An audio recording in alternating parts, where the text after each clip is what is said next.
Welcome back. So I have just returned from a 4-day Prophecy Watchers conference in Norman, Oklahoma. Um, so I did parts 1 and 2 before I went. Part 2 just kind of shows you what the venue looks like.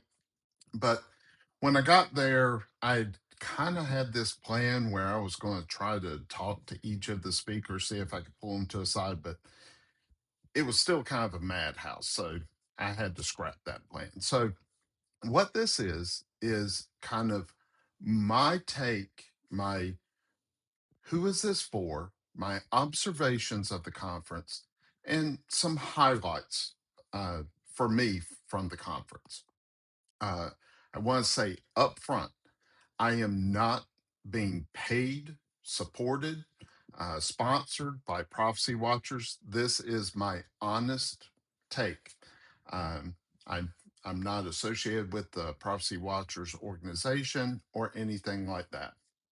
So, uh, first, who is the target audience for a Prophecy Watchers conference? So, after having gone, the way I look at this is almost really meant to be continuing education for pastors or Bible teachers. So, what I mean by that, I've had jobs in the past where I've had certifications with my job that require you get so many continuing education credits. Uh, because let's think about it. Theology, any word that ends in OLOGY means the study of.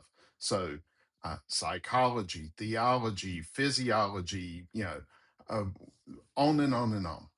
And within the theology science, because it is a science, there is there's eschatology, which is a focus on the study of end times. So, first and foremost, I would say that if you are a pastor or a teacher, even if you don't have a vocational ministry position, this is a good place to kind of hear from vetted experts. Because the second group of people I think these conferences are good for are people who aren't sure about what they believe about the end times. Uh, and going to a conference like this gives you vetted perspectives. We've seen in the last couple months how some people can come on YouTube, start just saying stuff. People like what they hear, they go viral, and it's a bunch of bad information. So, uh, I think it helps you get different perspectives on eschatology without getting lost in the wild west of the internet and social media platforms like YouTube, Facebook, TikTok, wherever. One takeaway for me personally is, I will spend hours and hours on a video just to get a handful of views. Um, and one thing I appreciate about a lot of the speakers is they cited their sources. And, people complain on my videos about the length of them, but I going to this kind of re-inspired me that even though I'm not going viral, I'm not popular, um, I'm doing the right thing, trying to make sure I vet sources and make sure that I'm keeping scripture in context. Uh, the third thing venues like this do is it gives you exposures to the actual speakers and teachers that you might not otherwise discover. So at this conference, there were some, probably what, 75% of the speakers I have watched not just one, but many, many YouTube videos, and not just recently, over years. So um, there was one guy that I really liked, Igal German, and I'll talk about him a little bit later. He's uh, a professor of biblical Hebrew at Moody. Um, uh, I'd never heard of him. In fact, I subscribed to his YouTube channel. He has like less than 1,000 subscribers. So he's kind of right there in the same level of YouTube channel as me. So, I think that's a good thing. Second, uh, so that's kind of who these conferences are for. So, couple observations I made. First, it was the fellowship. Hebrews chapter 10, verses 23 through 25 tells us, "Let us hold fast the confession of our hope without wavering, for he who promised is faithful.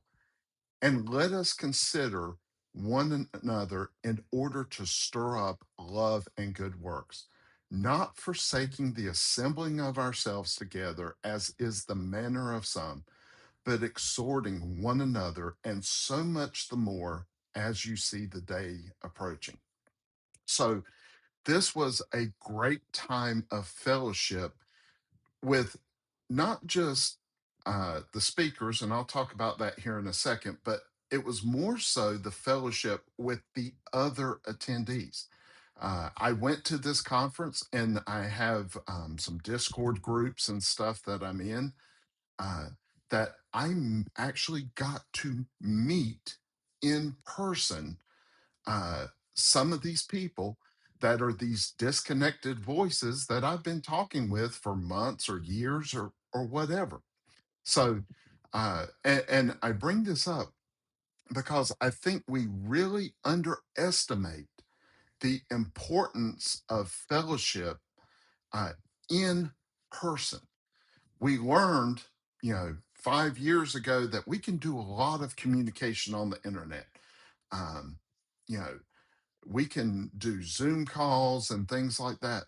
But there's an intangible quality to actually being with uh, with the people that you're communicating with, uh, sharing a meal with, sharing laughter, sharing discussion. Because Zoom and all these platforms, they're great, but they'll do things like cut you off. You'll have technical glitches, and not trying to get too outlandish, maybe it has something to do with the technology. Somehow there's some intangible spiritual component to our interactions with people that technology puts still has a wall there, where when you're actually with a person, you know it's it it I I don't know how to express it, but it's more real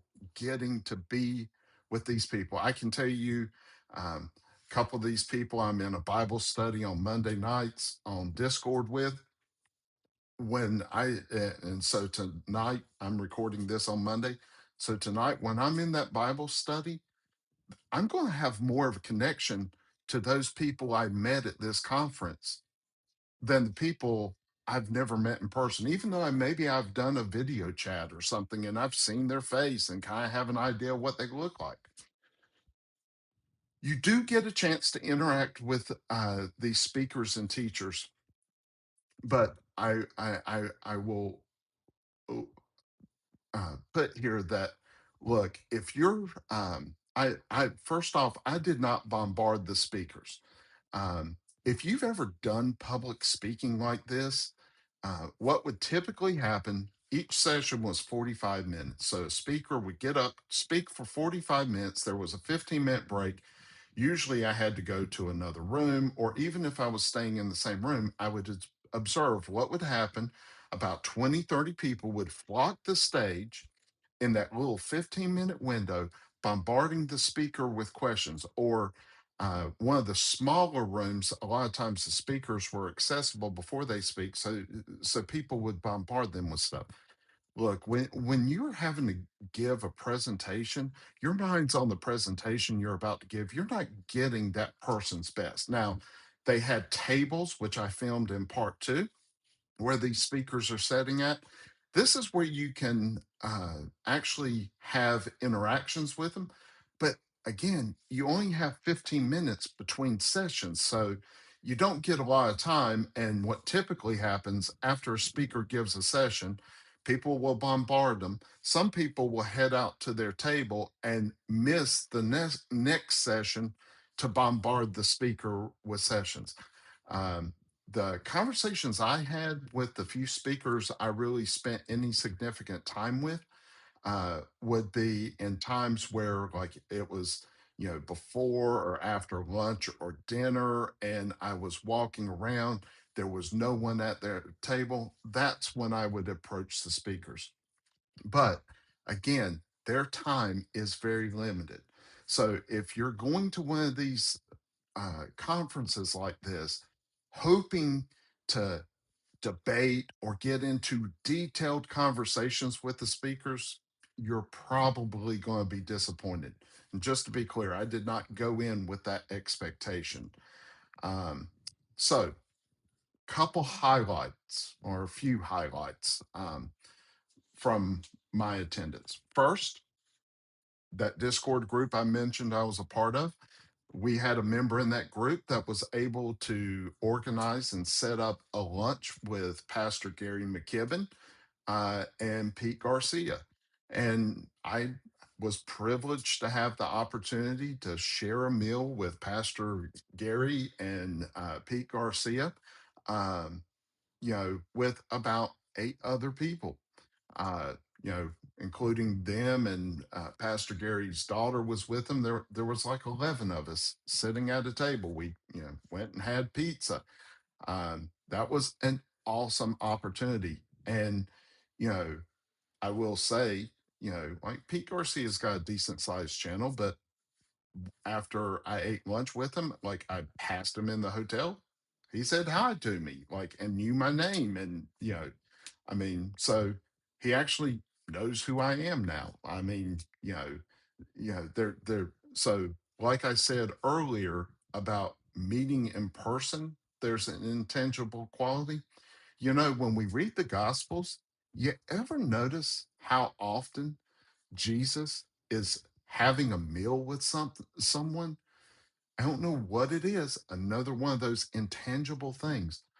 When you sit down and break bread with someone, that it seems to form an even stronger connection. So, um, and one more thing on that, because I've kind of hit on that.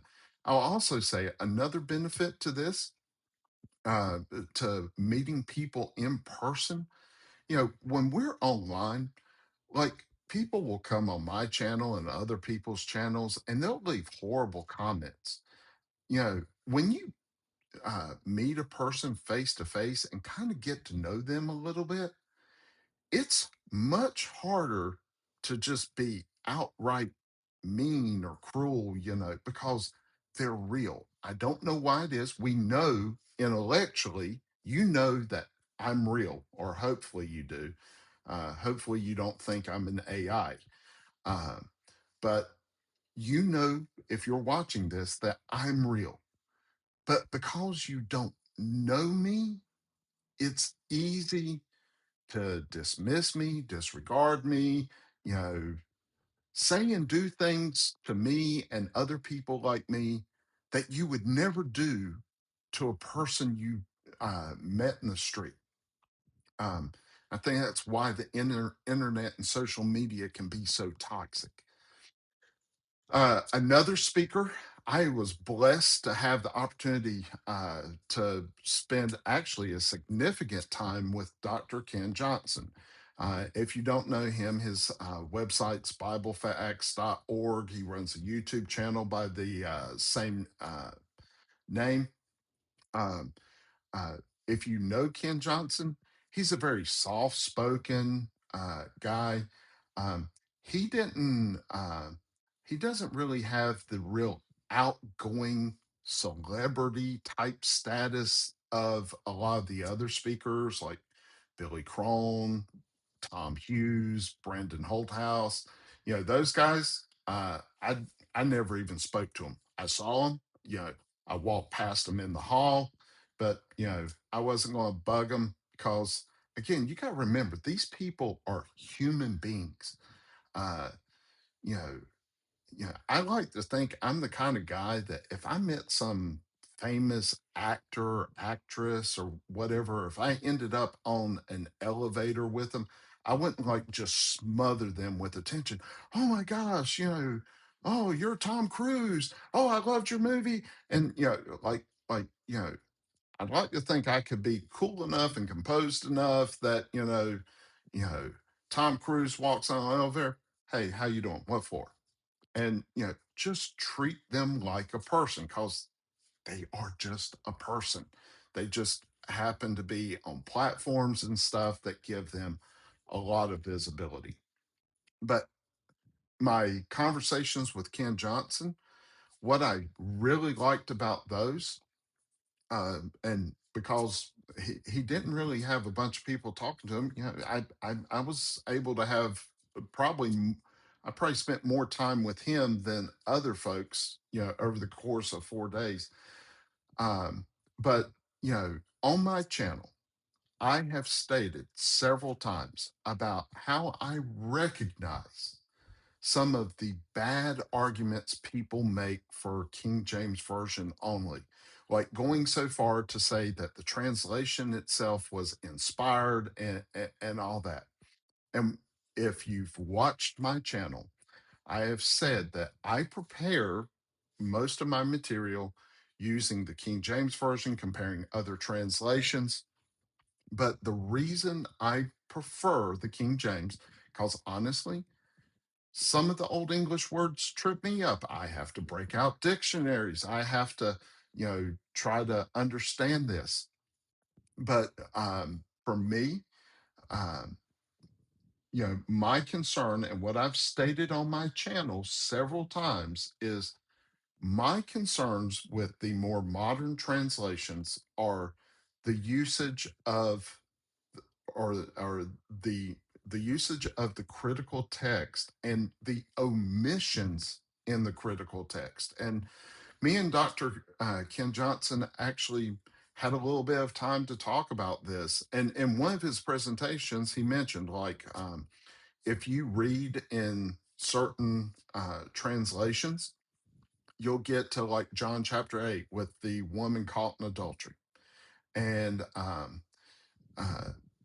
you'll either see a footnote or some Bibles actually take it out because it's not in the critical text. And his research, doing looking at church fathers and stuff, that I think he said Jerome actually talks about this, that there was a king in this certain region that did not want that story in the Bible because he was afraid that people would read about this harlot being caught in adultery and being forgiven by Christ, that would cause people to think they could do whatever they want and they'll be forgiven. So they took it out. And that's what I've been saying uh, on my channel. So, I mean, it was not, and I told him my approach, of studying, kind of using King James, New King James. And it was nice to confirm from an actual scholar that my approach is academically sound. And his work um, on the recently discovered Hebrew New Testament is further demonstrating that the critical text removes key details and phrases. Uh, and many of the ancient church fathers document why this was done. Uh, and it may have had good reasons, it may have had bad reasons, it may have been to uh, strengthen uh, argument, a theological point they wanted to make. and he's one of the few people that I actually bought a book from. I bought his book on Hebrew Thessalonians, and um, you can go to his YouTube channel, BibleFacts.org. Um, in fact, I think it's one of the featured channels on my YouTube channel because I've been following him probably 6, 7 years, something like that. So, but honestly, with all the content that's out there and then trying to make my own content, I had heard about this Hebrew New Testament thing, but I hadn't really gotten into it. So, um, you know, look at his channel on this because basically the short version is they have recently discovered Hebrew translations of the New Testament that match the Greek received text or Textus Receptus uh, and match up with the fragments that they have from the Dead Sea Scrolls. So you have three sources that are all kind of saying the same thing. And there's some additional insights that you're getting in Hebrew that might be missed in the Greek. So, but these three are all essentially the same and backing up each other. Uh, where the critical text you can see, because for some reason that the academic community seems to think if you were going to forge scripture, you would add to it. They don't. And what Dr. Ken Johnson said to me, agree 100% with him. He said, we can argue or people can disagree over what a specific word means, but when you take the word out of the text, you're not even given the opportunity to discuss what does this word mean? What does this word mean? So, um, sorry I spent so long on that, but uh, uh, Dr. Ken Johnson, and if you watch his videos, he's very low key, soft spoken. Uh, and I, I mean, that's the real guy I met, uh, and he comes across very humble.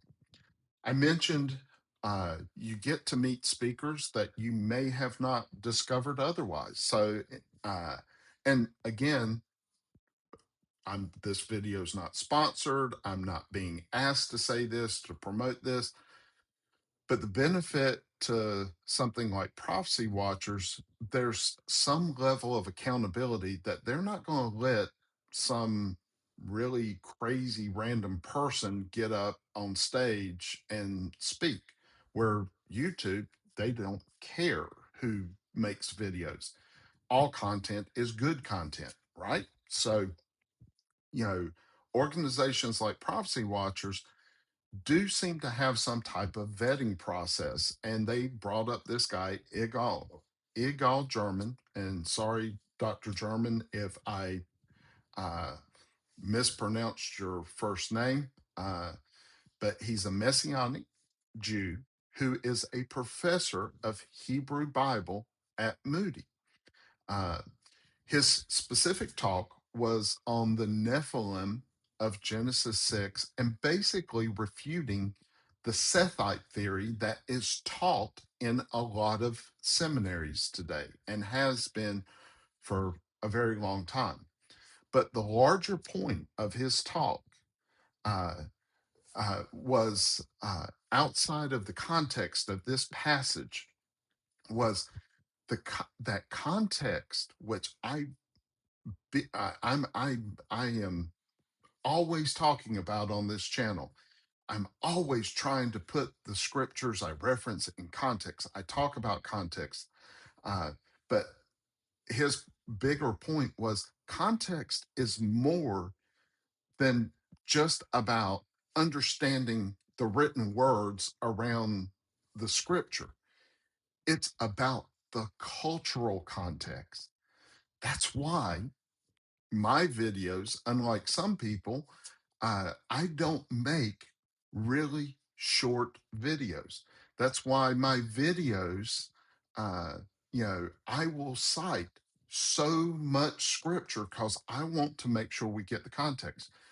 To give you an example uh, of this uh, that I shared with him, or one of the people at his table, I didn't get a chance to actually talk to him personally, but I was talking to one of the guys at his table, and I was telling him about this Discord Bible study I'm in. And uh, we've been going through the book of Genesis, and we got to Genesis chapter 33. And if you can read it for yourself, but in Genesis 33, so, you know, Jacob and Esau are brothers, they're Isaac's kids.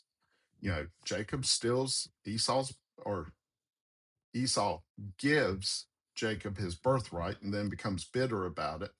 Jacob goes off, gets married, has a bunch of kids. Him and his brother haven't seen each other. The last time they saw each other, Esau wanted to kill him. And in chapter 33, we see Jacob and Esau coming together. Now, Esau has like 400 men with him. Jacob's got, a bunch of men with him. He's got his wives, his children, uh, his, servants, his livestock. I mean, this is a huge, you know, this is not like, the old West where you've got, one Conestoga wagon with a family in it. I mean, this is a huge mass of people and animals coming towards Esau. The last time they communicated, Esau wanted to kill him. So they're meeting back for the first time in years, decades. Uh, and, one of the things I brought up in that Bible study is one of the guys leading it said, if you read that account, it says that Jacob put the women up front, then the livestock, then he had the young men, and he was in the back. And the point they made said they were making a point saying, hey, yeah, see, Jacob, he has this problem with trusting the Lord. He's being a coward. He's putting the women and children up front, and he's got like his young men that can fight back there with him, so he's got all these people. So, if Esau wants to kill him, he's got to kill all these people first. No. Uh, if you understand the cultural context and you just think about what's going on, Jacob is probably a much more massive force than Esau's 400 men. So by putting the women up front, he does two things. One, I'm not coming to war against you, brother. I'm putting the women and children up front. I've got all my possessions. Again, Bible days, they didn't have banks where they had billions of dollars, you know, in cash and gold and that kind of stuff. Their money was their livestock, their possessions. So I've got all my wealth. I've got everything that's important to me in front. And I've kept these young men back here with me. So one of these young guys doesn't get a hot head, misinterpret something one of your guys are doing, and inadvertently attack you by having them back here with me. It keeps them from being able to do something stupid and allows me greater control of the guys who would try to fight. You know, you know, could I and that's what we mean by context, and that's what, you know, that Dr. German was trying to get across with Genesis 6. When, because it's something weird, it's not something that's part of normal Western culture, the sons of gods taking the daughters of men, and all this stuff, but then try to say, oh well, it was, you know, the godly line of Seth, uh, you know, or the ungodly line of Cain marrying the godly daughters of Seth. And but then why did they become giants and men of renown? And so it actually causes more questions. So that was good. Mondo Gonzales, he gave an excellent talk. I believe this was Saturday night on the covenant in Daniel 9:27. So for years, I've always thought that many people on YouTube make too much of a big deal about every treaty, truce, ceasefire, peace agreement that gets made with Israel. Every single one that you ever hear about. Oh, could this be the signing of the covenant with Antichrist? And the passage says that Antichrist will confirm a covenant with the many for 7 years. It doesn't say it has to be a peace agreement. Doesn't have to, it doesn't actually say anything about peace. And, Mondo articulated a great case that the covenant in 927 is the Mosaic covenant, that Antichrist would be accepted by either the secular leadership or more likely the religious leadership of Israel as their Messiah. And this actually, he backed it up with John chapter 5, verse 43, where Jesus says, I have come in my Father's name, and you do not receive me. If another comes in his own name, him you will receive. So there's Mondo mentioned in his talk that he has a article on this on the Prophecy Watchers page. I forgot to put this in my notes. I think let's see.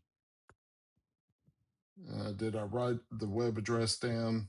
I don't think I did, but I know I plan to go and look at it. It's like prophecywatchers.com and then something else. So, um, I plan to look at it and uh, more detail and, figure out what's going on. Uh, Lastly, on kind of just people I got to speak to, I got a rare chance to actually speak to L.A. Marzulli. Um, he's a very popular speaker, and every time he spoke, he got surrounded, almost mobbed. His table was always surrounded, and I actually had an opportunity. I came back from dinner. He was sitting there. He had like two or three other guys at his table. And for some reason, no one else was around. So I had an opportunity to talk with him briefly. Uh, and for me, I've been saying since the mid to late 90s that I believe when the rapture happens, uh, all this alien UFO stuff is going to come into play. Uh, and if you think about the 90s, um, you know, if you were talking about UFOs and aliens in 94, 95, that was still kind of fringe topic. But um, now, I mean, it's being talked about in Congress and stuff, and, it's getting more and more mainstream. Um, you know, so I did get a chance to ask the kind of question I had prepared before I went, about how do you discern, um, you know, just outlandish, wild speculation from plausible theories, especially in the stuff that he covers. And we even talked a little bit about how I have noticed there's a tendency in this uh, Bible prophecy community where people, you know, uncover something that there may be some there too, but then they keep digging deeper and deeper and deeper, and then they get in some really dubious territory, let's just say. So I can tell you my personal impression from having 5, 10 minutes to speak to him is LA, he's an out loud thinker. Um, when you watch his videos and when he says things like, this is conjectured, I hold these things loosely, uh, you need to pay attention to those markers because basically LA is the type of guy who tells you exactly what he thinks with no analysis of it. It's just something that's running around in his head. But it doesn't mean that he has totally invested in it and taken it to the bank. The example he gave me while we were sitting there talking, and he had mentioned this in his talks, this whole three-eye atlas object, that's interstellar object going through the atmosphere. He gave the example. He said, for me, I'm looking at this, I'm thinking three-eye, third eye, kind of a new age thing, an atlas, a Nephilim that's, projected to have the world on his shoulders. Could this be something? So, you know, he comes up with this, and he's like, that's either a coincidence or it's interesting. But his take is we have to give it time to unfold, and then we'll know. So, because I actually had someone say to me, maybe about a year ago, like, someone was saying, uh, you know, people like L.A. Marzulli, you probably thought he was crazy 10 years ago. Well, no, I really didn't think he was crazy. I think I've been watching him and seen things he's done since late 90s, early 2000s. Yes, he has a very outgoing, bombastic personality. Um, you know, but you know, I mean, talking to him one on one, no cameras around, um, you know, he's actually seems to be, uh, fairly grounded. He's interested in these things, and he's basically giving you the information as quick as he's getting it. So let's wrap this up. Uh, this was an interesting experience, but I'm going to be honest with you. I'm probably not going to be a prophecy conference follower. Uh, this was 4 days. So most of our days uh, started at Thursday, was the only exception. It started later in the afternoon, but, you know, uh, especially Friday and Saturday, it's start at 8:30 in the morning, 45-minute speaker sessions with 15-minute breaks, get an hour and a half for lunch, hour and a half for dinner. You know, it's a lot of information coming at you.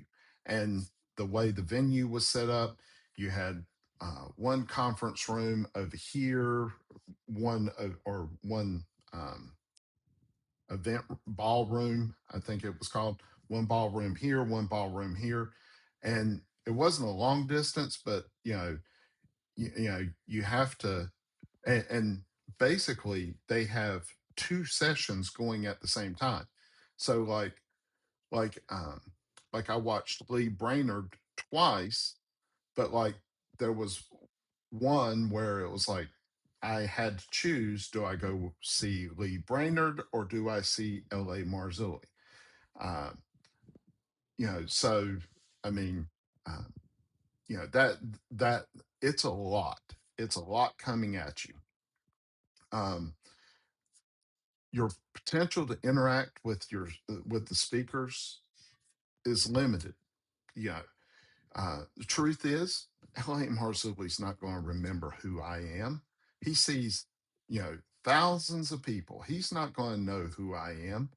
Um, Ken Johnson, Dr. Ken Johnson, he didn't have as many people flocking around me. If he stumbles across this video, he might be like, oh, yeah, I remember talking to that guy. Uh, you know, uh, but I mean, we're not lifelong buddies now or anything like that. I don't have his personal phone number. I can't call him. Hey, Dr. Ken, I'm reading this in Scripture. What's your?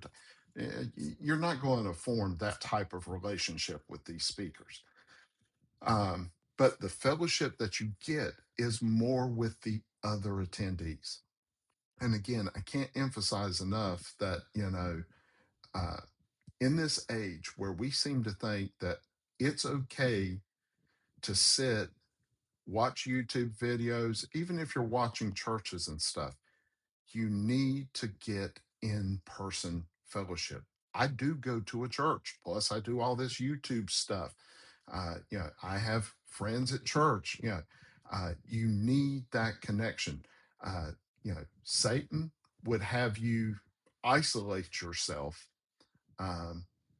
because it's easier for you to slip and fall when you feel like you're all alone. So, you know, uh, if you're in a place where, um, you know, you just sit and you watch YouTube videos, you're not sure what to think, you go to one and, you're in the eschatology place, you know, this is a good place to go and meet people.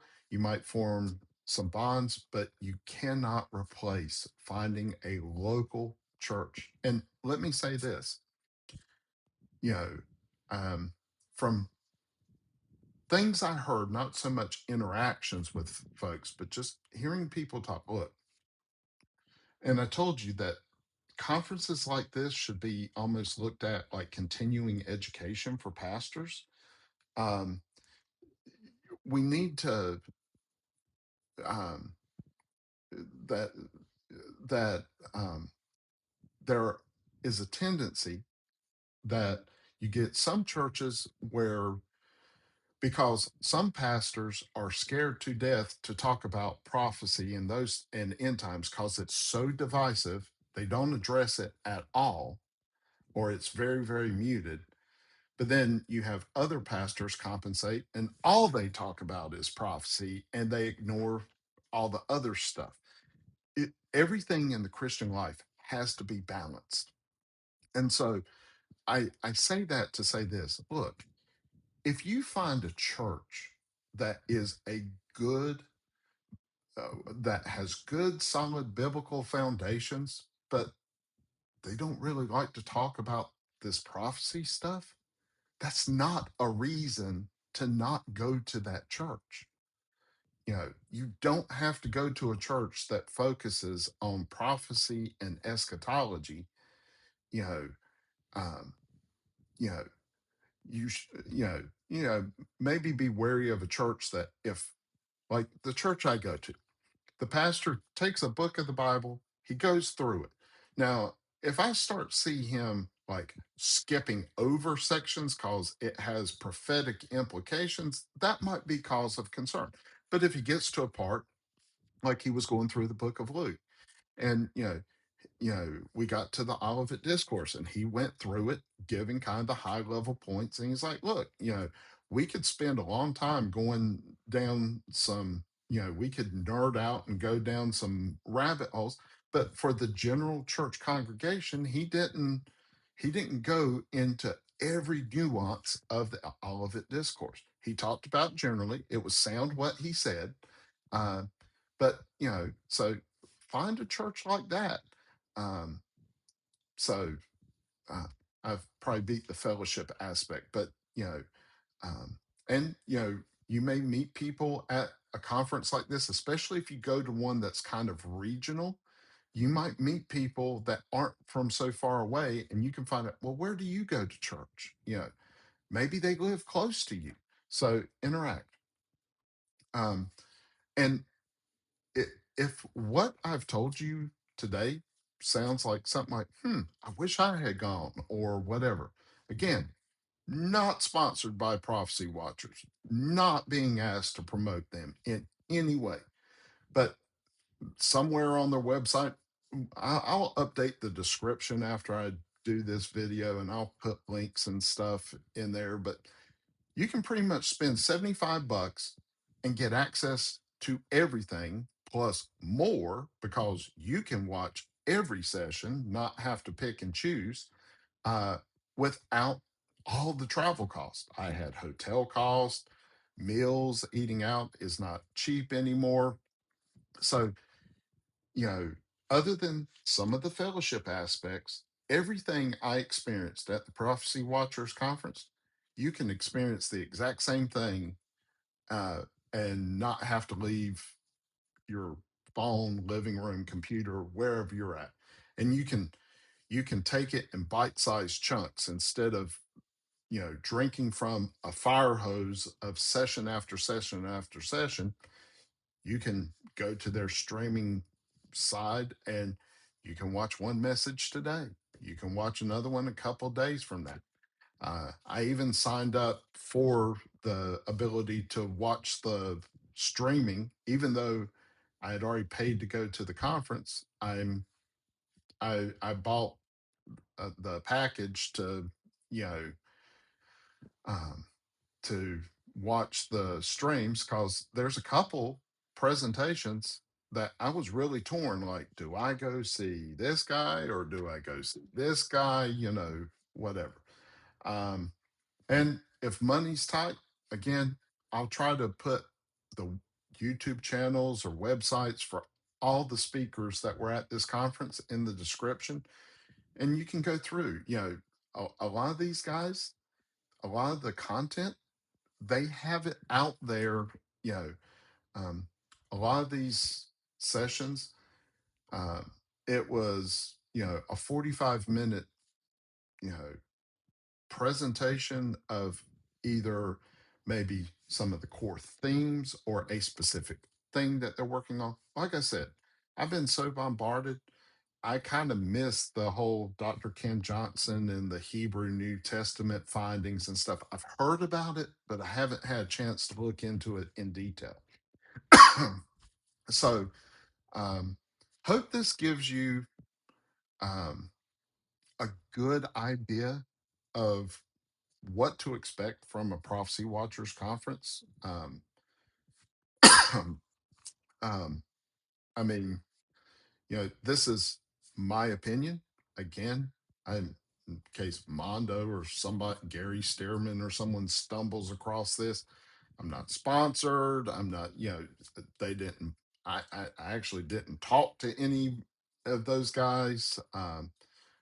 Mondo's mom had died. He mentioned that in one of his things last week. So, yeah, he had that going on. Plus, just if you're putting on one of these conferences, you're running around like a chicken with your head cut off. So, I passed him in the hall a couple times, but I wasn't going to stop him and bug him. So, um, he's a lot shorter than I thought he was. He talks about being short, but when I see him walking around, he was a lot shorter than I thought he was. So, that just a little funny thing. Sorry, Mondo, not picking on you. I'm probably, but anyway. So, you know, hopefully this gives you kind of a first person insight into what these things are like. Uh, you can feel free. I'm a small channel. If you have comments or questions about something you want to ask me, you can throw it in the comment section. I'll be happy to answer your questions, comments. You know, if it's mean, I'll probably just ignore it. But I do read all my comments because I can right now. But thank you for taking the time to watch this, and don't forget Matthew 6:33, but seek first the kingdom of God and his righteousness, and all these things shall be added unto you. Until next time, have a great day.